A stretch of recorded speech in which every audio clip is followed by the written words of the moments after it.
সেদিন শেখ হাসিনার কোনো দোষ ছিল না, ওই জননেত্রী শেখ হাসিনার কোনো দোষ ছিল না। সে হত্যার কথা বলেনি, সে কিছুই করেনি।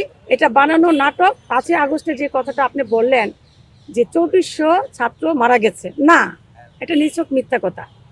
এখানে আমরা দেখেছি, মাঠে আমরা কিন্তু যাচ্ছিলাম, অন্যান্য দলও ছিল, এখানে কিন্তু ছাত্ররা ছিল না। এখানে আমি দেখেছি ঢাকা ইউনিভার্সিটির কিছু ছাত্র ছাড়া অল্প কিছু ছাত্র ছিল, 200-500 জন।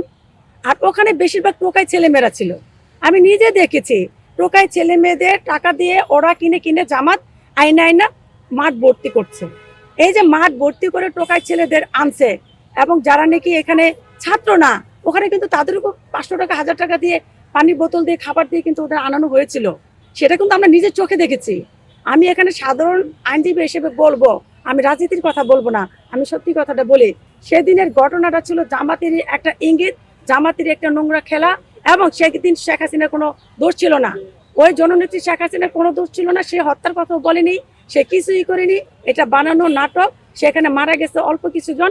এবং সেদিন যে আপনার আবু সাইদের যে কথাটা বলবেন, আবু সাইদের যে পুলিশ যে হত্যা করেছিল, সেটা কিন্তু আবু সাইদ কিন্তু পুলিশের গুলিতে হত্যা করেনি, মানে নিহত হয়নি। কারণ পুলিশ ওকে বারবার বলছিল সরো, 100 বার বলার পরও আরো সামনে আগে আসতেছে। এর মানে কি, দেশে কি আইন শৃঙ্খলা কিছু নেই? আমি যদি একজন উচ্চপদস্থ মানুষরা যদি পুলিশের কাছে যাই, সে তো দেশ রক্ষা করার জন্য করবে। আমি তার সামনে যাচ্ছি, বুক পেতে দিচ্ছি, সে তাও দিচ্ছিল না। সে বারবার বলছে এসো না এসো না, প্লিজ চলে যাও, কিন্তু ও শুনেনি। যতই আসছে কিন্তু পুলিশ গুলি মারছে, গুলি গেছে অন্যদিকে, চতুর্দিকে মানুষ ছিল। তখন আবু সাইদের পাশ কেটে গেছে, সেটা কিন্তু আমরা দেখছি, আমরা সবাই তখন দেখছি। সেটা মনিটরে যখন আসছে, তার গুলি পাশ কেটে গেছে, গুলি লাগেনি। এবং এটা কিন্তু পোস্টমর্টমে কিন্তু ধরা পড়ছে বর্তমানে। আবু সাইদ কোনো পুলিশের গুলিতে মারা যায়নি। আর এই যে আপনারা বললেন এতগুলো ছাত্র মারা গেছে, বাংলাদেশে লক্ষ লক্ষ পুলিশ মারা গেল, তাদের কোনো হদিস পেলেন না, তাদের কথা তো বললেন না। একটা মহিলা পুলিশ, সে প্রেগনেন্ট ছিল, বলতেছে আমাকে গুলি করো না, আমাকে মেরো না, আমার গর্ভে সন্তান। তাকেও তো ছাড় দেয়নি। এই ছেলেরা কার উদ্দেশ্যে, কাকে কেন্দ্র করে মারলো?